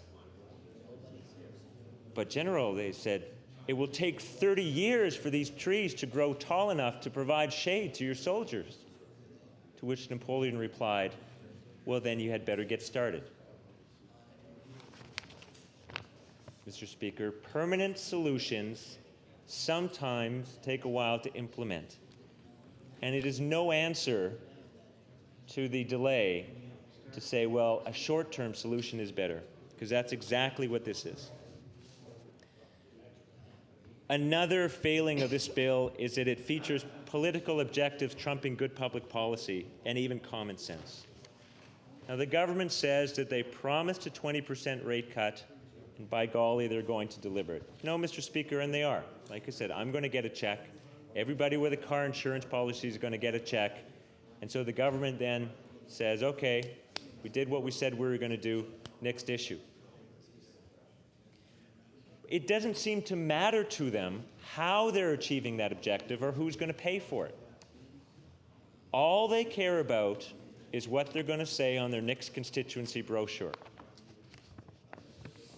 They are delivering to you a 20% rebate check, but who is going to pay for it? Where's the money coming from? It's coming out of the pockets of accident victims. That's where it's coming from. It's not coming, the money is not coming from the insurance industry. This rebate check is being paid for by people who will be hurt in motor vehicle accidents after November 1st, 2003, this coming Saturday. And of course, Mr. Speaker... Order, please. Yes, the members take their conversations outside, please. I'll member for Halifax Fairview.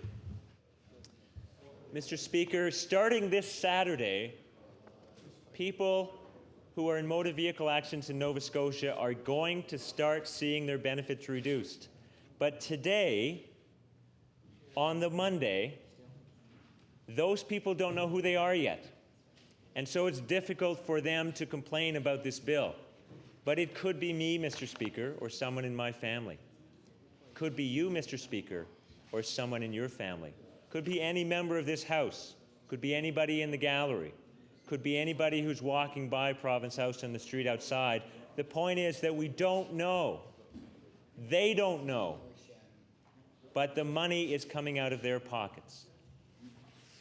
Mr. Speaker, I used an analogy the other day that I'm going to repeat about this aspect of the bill. Imagine, if you will, a motor vehicle accident. And let's say a couple people in the car are injured. And before the ambulance can come, a crowd gathers all around the car and the injured victims. Somebody steps forward from the crowd, walks towards the vehicle. But instead of helping the injured victims, the person reaches in and takes the person's wallet. And then they step out and they open the wallet. And let's say the wallet is full of money. They take money out of the wallet and they start handing money to everybody in the crowd who's gathered around. Mr. Speaker, that is exactly what this bill does. Over 90% of all Nova Scotians injured in motor vehicle accidents after November the 1st, 2003, are going to get less money than they would have otherwise because of this bill. And it is those people who are paying for this rebate. The government is more fixated on the rebate itself, as if that is the political victory here, is that, again, for the second time in a year, they can be responsible for delivering a check to hundreds of thousands of homes in Nova Scotia. And you know, Mr. Speaker, they may get some short-term political credit for that. But the money gets spent quickly, and it's the limitation on accident benefits that stays forever. And I know the member for Richmond says, well, nothing is forever, we can always change it, but we can't. Because this is the deal with the devil that has been struck by the Conservatives and the Liberals. Order, please. Order, please. The honourable members, including Molofin as well, I'd say made a suggestion that's very unparliamentary, and I'd ask him to withdraw it.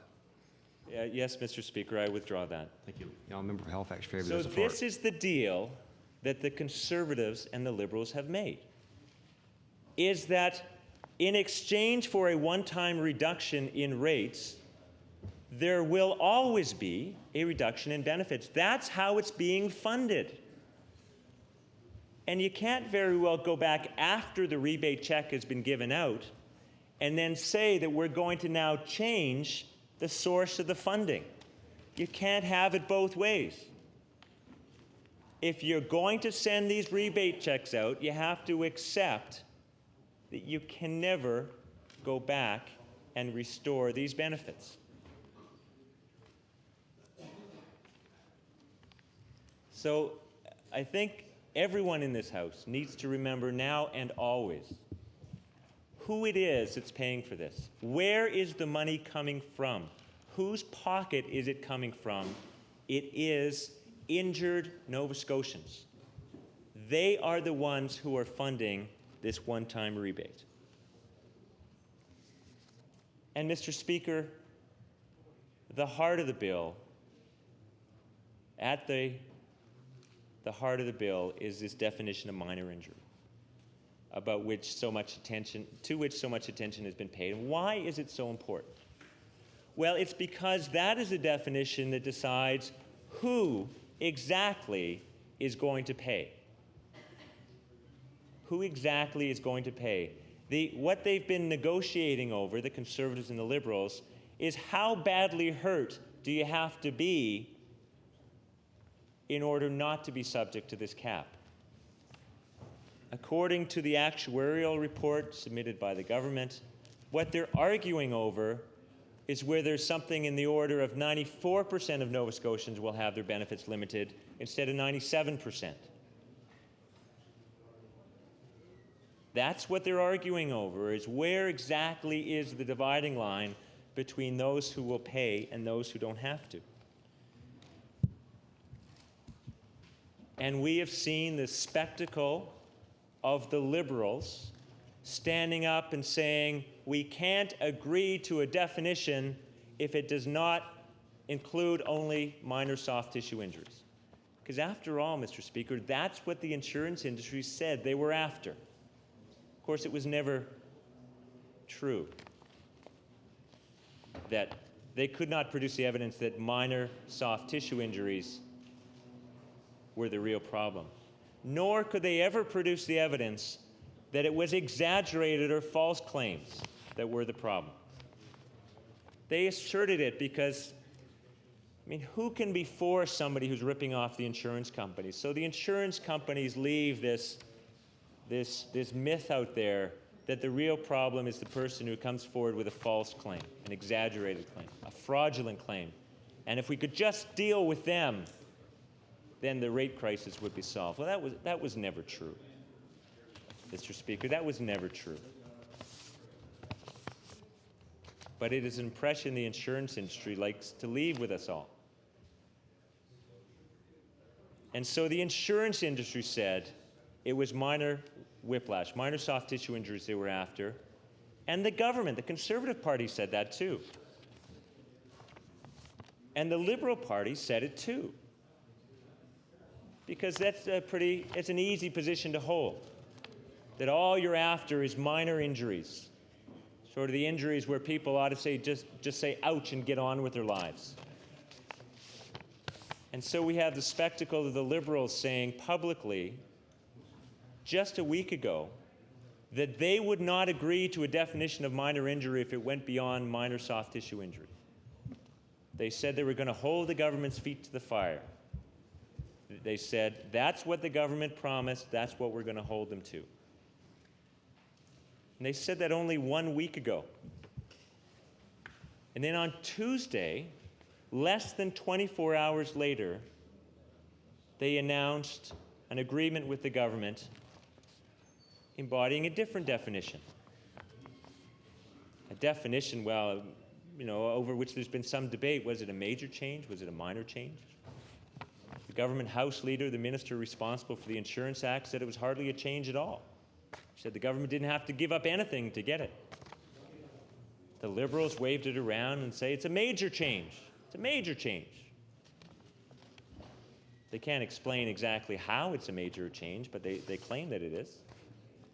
When I read it, it seems like a fairly insignificant change. As I said, Mr. Speaker, instead of 97% of people having their claims limited, it's now 94%. But all of that obscures what should have been the issue, or one of two issues, and that is, why did the Liberals do a 180-degree turn in the space of less than 24 hours? They said they were going to hold the government to a definition of minor whiplash, and then they abandoned that position in favor of something very different. In fact, we in the NDP wrote up a definition of minor whiplash, one that would be widely accepted in Nova Scotia, in Canada, and indeed, Mr. Speaker, around the world, because we based it on a worldwide medical standard of minor whiplash. And the Liberals and the Conservatives voted against it. They voted it down. And then later on, we brought it back to this House in committee of the whole House, and we proposed it again. And again, the Conservatives and the Liberals voted against it. So now we know that the Conservatives and the Liberals don't support minor whiplash as a definition of minor injury. They support something much broader. How much broader, Mr. Speaker, remains to be seen. The fact is that we don't know just how broad this is. The government, when it introduced the definition of minor injury, at least used a definition that has been used elsewhere and with which the courts of Ontario had a decade's worth of experience interpreting it. But now the definition we have introduces a brand new element that, as far as we know, has never been used anywhere else. It uses words that are not legal or medical words. And I'm thinking in particular here, Mr. Speaker, of the word resolve. That if something resolves within 12 months, it's a minor injury. Well, Mr. Speaker, what does that mean? I did. I went and looked it up to see if that was a legal word, a word that's been looked at by the law courts before, and it's not. Now, what does it mean for something to resolve? Does that mean that you're back to where you were before the injury? As if nothing had happened? For example, let's say you have a young person has a broken leg and their leg eventually heals. And it's back essentially as good as new within 12 months. So that injury is resolved. The problem is there are so very many injuries that are not as simple as a broken bone. Nor are many injuries so simple that the person injured goes back exactly to where they were before. So what else could it mean? Does it mean that it is plateaued? That's another word that's frequently used in bodily injury cases, that not that the person is back where they were before, but that they've gotten to a point where they're not going to get significantly better or worse. Now, even that, Mr. Speaker, the word plateau, for an injury to plateau, it's not really a medical or a legal word, because there are lots of injuries, particularly involving the disintegration of joints, where the injury never really does plateau. And I'm thinking here in particular, say, of a bad knee, which just over time, or people with osteoarthritis, where the osteoarthritis by its nature will just get worse and worse and worse, and it never really resolves and it never really plateaus. So what does this definition mean? We don't know. We don't know what it means, because it's using concepts and phrases that have never been used in our law before. And it is going to take several years, at least, for the courts to develop a body of case law to provide guidance on what it means. How is that going to bring stability to the auto insurance industry in Nova Scotia? Mr. Speaker, this bill does not exhibit just good common sense about something as major as what is or what is not a minor injury. The bill also is flawed because it ignores public input. Mr. Speaker, I sat through a great deal of the law amendments process. There were 4 major kinds of presenters. Well, 5. There were the insurance industry, the insurance companies themselves. There were the insurance brokers. There were lawyers. There were the injured accident victims. And there were the health professionals. Every single one of them, every single person, every single organization that came to law amendments said, this bill will not work. It can't work. It won't work. And some of them explained in detail why that was so. The insurance companies explained in detail why this bill would not allow them to deliver the 20% rate cut claimed by the government. The insurance brokers came forward and explained in detail why they could not deliver in the real world this 20% rate cut. Because let's not forget, the rate cut this time isn't coming out of the government printing press, it's coming through the brokers' offices. And they have to find a way to do something that, if they've ever done it at all, they haven't done in nearly 30 years. And that's deliver an across-the-board premium rebate, all at the same time, to their customers. And they explained why they can't do that. And the lawyers came forward and explained why the law, as presently worded, will not work. The accident victims came forward and explained why it was so unfair to load this rebate onto the backs of accident victims. And they talked in painful detail about what they've been through since their motor vehicle accident. And the health professionals said this is just the wrong thing to do. Doctors, physiotherapists, the College of Physiotherapists came forward and says, this will not work. Here's a much better definition for you to use. And it's interesting, Mr. Speaker, that despite all of those presentations, not just debating, they weren't just debating whether it was good public policy or not, because I can understand that if all the people were doing were saying this is not good public policy, the government could go forward and say, well, we think it is, and here's why. That's not what's happening in law amendments. People who work every day of their lives in the industry came forward and said, this will not work. It won't achieve the objectives that you say you're trying to achieve. They said it's going to create chaos and confusion in the industry, and they explained exactly why that was so, and how it would happen, and when it would happen.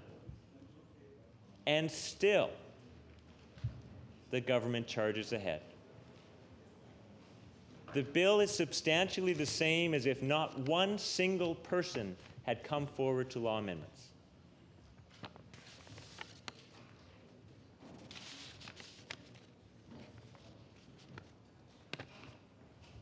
And so at least some of those people are saying to themselves and to us, what was the purpose of law amendments if we could come forward and explain to you in detail why this won't work, and you still do it anyway? It's a good question. I would like to hear sometime from the government or from the Liberals who are going to vote for this bill why they feel that it is not necessary to take into account the very real and very practical concerns that were raised at the Law Amendments Committee. Those people want answers. And so now we have the prospect of some insurance companies leaving Nova Scotia, and some will. I have no doubt about it. And it'll be soon. That will be the first negative shock that we all get after this bill passes. And I don't know if that's going to be a matter of days or weeks. I don't expect it'll be as long as a few months. Some insurance companies will leave Nova Scotia. Because one of the things that is important to bear in mind about the insurance industry of Nova Scotia is it's not just one monolithic company. It's not just one company that's losing a little bit of money. There are some companies that are profitable already. There are some companies that are a little bit profitable, but not very. There are some companies that are losing a little bit of money, but not a lot. And there are some companies that are very unprofitable.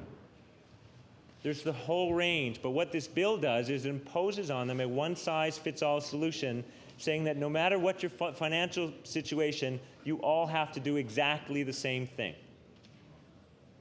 Well, the ones that are losing a lot of money have no more interest in staying in Nova Scotia because they're losing money at their current prices, never mind at 80% of their current prices. So some companies will leave Nova Scotia. You know, Mr. Speaker, if we're going to have a private insurance industry, that's not a good thing. That is not a good thing. To further reduce what little competition there is left in the auto insurance business in Nova Scotia. Because when we emerge from the other side of this rate cut, November 1st, 2004, and people are looking around after they get their notices in the mail of rates going up, they're going to want a range of insurance companies to choose from, and some of them will be gone. Because this bill will finally have forced them out of Nova Scotia. Some brokers may go under or just retire, give up their business. They're already working on tight margins, they were telling us. Some of them have already cut their own commissions in order to provide a small break to their customers. And now the government is ordering them to implement an immediate 20% rate cut across the board, which includes their commissions. Let's not forget. I hope there's nobody on the government side who thinks that the insurance brokers are going to keep 100% of their commission when the insurance companies are taking 80% of everything else. Oh no. This means an immediate 20% cut in the income of Nova Scotia's insurance brokers. And some of them will close their doors. And that's not a good thing. All of this All of this, Mr. Speaker, at a time when we know there is at least one other option that needs to be considered, and that is public auto insurance. It needs to be considered, but the Conservatives and the Liberals in Nova Scotia refuse to do that. Public auto insurance works. Public auto insurance delivers the lowest and fairest rates in Canada. And none of the assertions, especially from the Liberals, on that question can take away from the fact that those are the provinces with the lowest and fairest rates in Canada. Those are the provinces, contrary to what the Minister for the Insurance Act says, that have the strongest insurance legislation in the country. There is no auto insurance crisis in the public auto provinces. There is an auto insurance crisis in every single one of the provinces remaining that has a system of competition solely between private providers. Every single one of the private provinces has a crisis. Every single one of the public provinces does not. Now, Mr. Speaker, there is nothing that Nova Scotia's two old-style parties can say to get around that fact. Now, they have said from time to time that they support a private enterprise solution. And you know, Mr. Speaker, that's the most sensible thing that we're likely to hear from Nova Scotia's old-style parties. Because if you believe that the private sector can always do things better than the public sector, then you'll support this bill.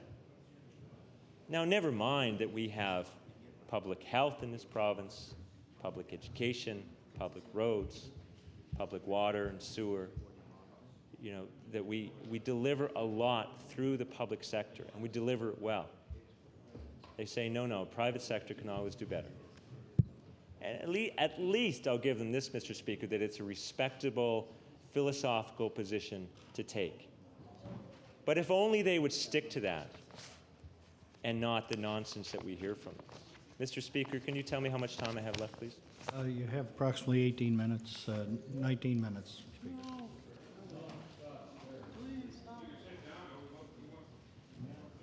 Why do the other parties feel the need to say things about public auto insurance that just aren't true? For example, they try to claim that it would cost too much to set up a public auto insurance system. Never mind the fact that the information is on the record that it costs the public auto insurances precisely nothing to set it up. Because like any other business, it's set up with a repayable loan, a loan that's repaid with interest, and the rest is amortized over the first few years of the business's operations. That's how the public insurance corporations in Canada were set up, and the total cost to the public purse of setting up those systems is and was zero. And yet the other parties persist in standing up and claiming that some other figure is true. Why do they do this, Mr. Speaker? What are they afraid of? The other parties persist in saying that the public auto insurers in Canada lose money and that it has to be picked up by the public treasury.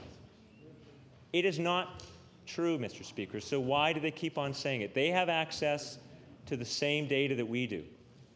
So why do they keep saying these things? In the whole history of public auto insurance in Canada,